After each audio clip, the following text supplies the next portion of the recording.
Okay, let's dive into this fascinating look at Assam, a state nestled there in northeast India. You've given us this concise overview here, and it promises quite a journey, doesn't it? Through history, culture, ancient times, right up to today. So our mission in this deep dive, really just to unpack this specific material you've provided, pull out the key knowledge nuggets it contains. Exactly. And using this source, it gives us a clear pathway. It helps structure our understanding, lets us grasp the big shifts, that shape the region, and hopefully get a solid picture without getting bogged down in every single detail.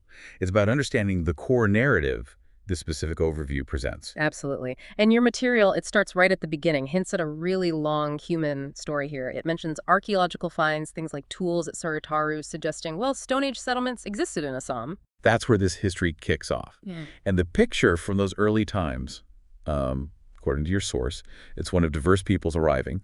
It mentions the likely presence of different language groups.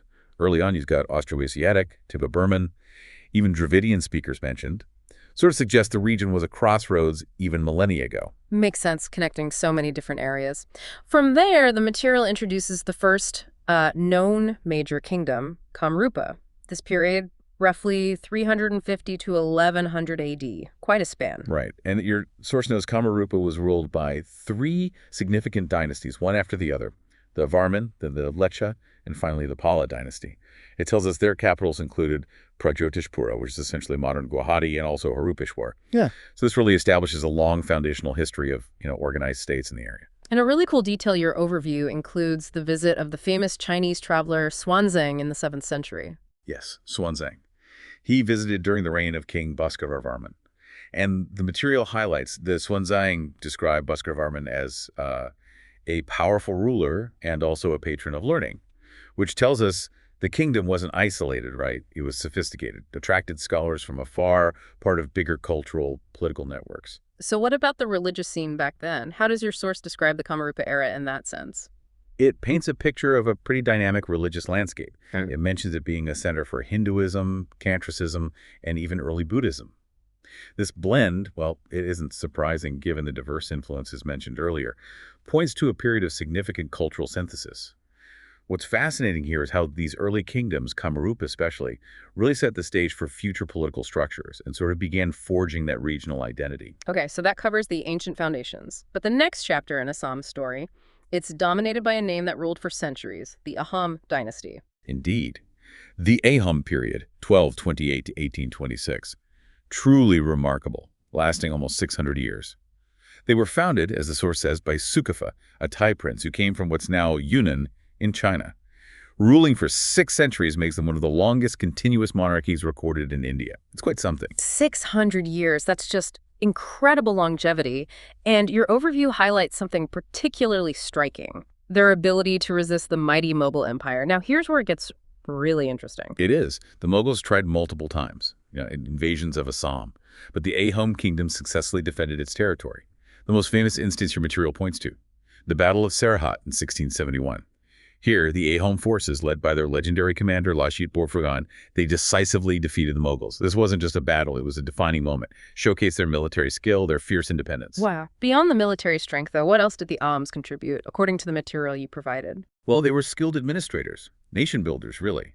Your overview notes they introduced effective land revenue systems, maintained a strong military. And crucially, over that long reign, they actively promoted the Assamese language and culture. And they integrated various ethnic groups.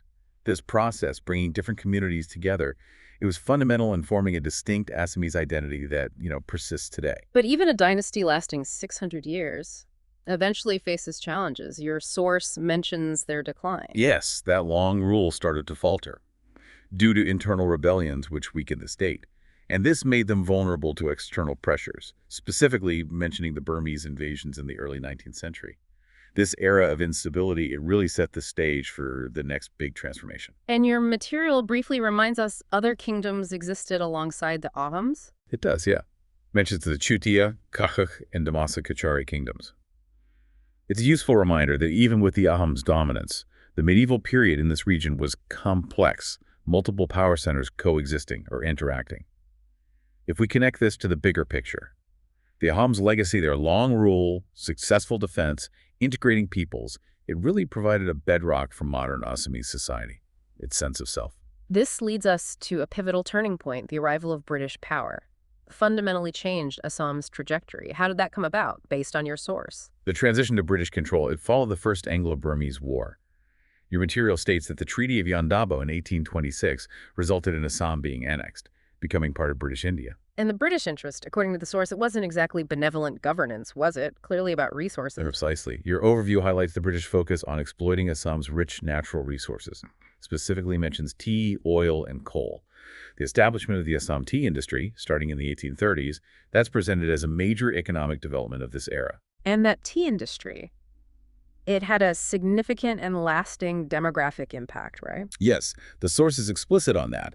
It states that creating these massive tea estates led to the importation of tribal laborers from other parts of India. This migration fundamentally altered Assam's population mix, a consequence that, well, continues to shape the state's social dynamics even now. How did the British organize the administration of Assam based on this material? It shifted over time. Initially, Assam was placed under the Bengal presidency. Then, following the partition of Bengal in 1905, it became part of the Eastern Bengal and Assam province. Yeah. For finally being made a separate province in 1912.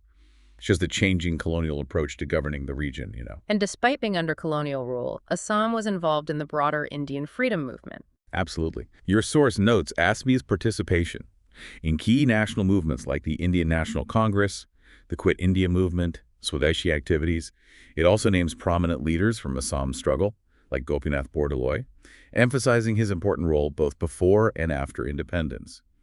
This colonial era, as your material shows, it didn't just introduce new economic systems, it fundamentally reshaped Assam's society, its demographics, left legacies still felt today. Right. Moving into the post-independence era then, Assam became a part of independent India in 1947. But the state's borders looked quite different initially. They did. Your overview explains that the Assam province originally included areas that later separated to form the states of Nagaland, Meghalaya, Mizoram, and Arunachal Pradesh. This process, reorganizing the map, it was a major feature of this period, creating the present-day state boundaries we see now. This period also saw significant internal challenges, didn't it? Particularly around issues of language and ethnicity. That's a critical point your source raises. Yeah. It mentions the Assamese Bengali language riots in the 1960s, highlighting the tensions that arose between indigenous Assamese speakers and Bengali-speaking settlers, a dynamic linked to historical migrations, including those brought in during colonial times. And your material talks about ways the government tried to address the needs of diverse tribal populations. Yes, it mentions mechanisms like the 6 schedule areas and the creation of autonomous district councils. These were set up to give certain tribal regions within the state a degree of self-governance, recognizing and aiming to accommodate the diverse populations, their distinct needs, their identities. A defining movement in the post-independence era, as detailed in your source, was the Assam movement. Absolutely. This movement, primarily led by the All Assam Students Union ASU, a very prominent student organization. It ran from 1979 to 1985. The core demand, as presented in your material, was a protest against illegal immigration, particularly from Bangladesh, and a call for detection and deportation of these immigrants. And the outcome of that movement was pretty significant. It certainly was. It culminated in the signing of the Assam Accord in 1985.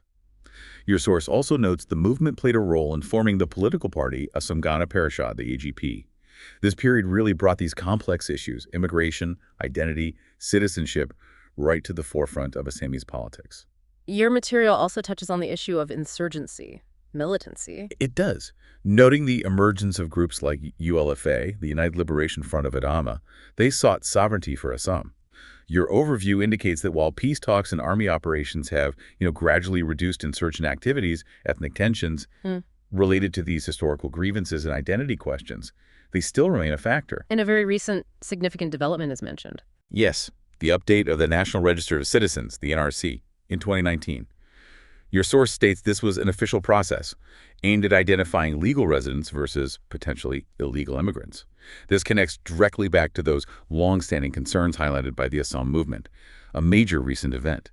What's fascinating here is how these modern-day issues, identity, belonging, immigration, they're deeply rooted in the historical influxes of people, from ancient migrations to colonial labor to post-partition movements. Shifting to a more positive light, maybe, what does your source say about modern Assam today? It highlights cultural revival, ongoing economic development, The material points to Assam's strategic importance, too, as a gateway to Southeast Asia.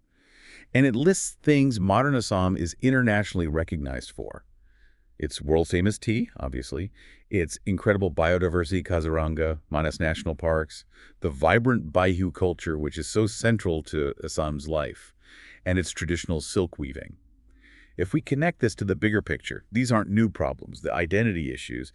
There are complexities woven into Assam's very long history of integrating diverse populations. But alongside that, there's this rich, enduring culture. It's clear from this overview that Assam's culture is incredibly rich and diverse.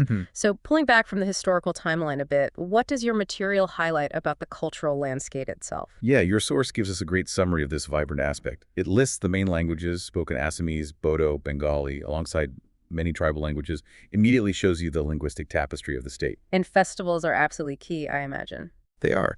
Your material emphasizes Bihu as the most important festival celebrated across the state, but also mentions others like Durga Puja, Ali Ali Gang, Baiko.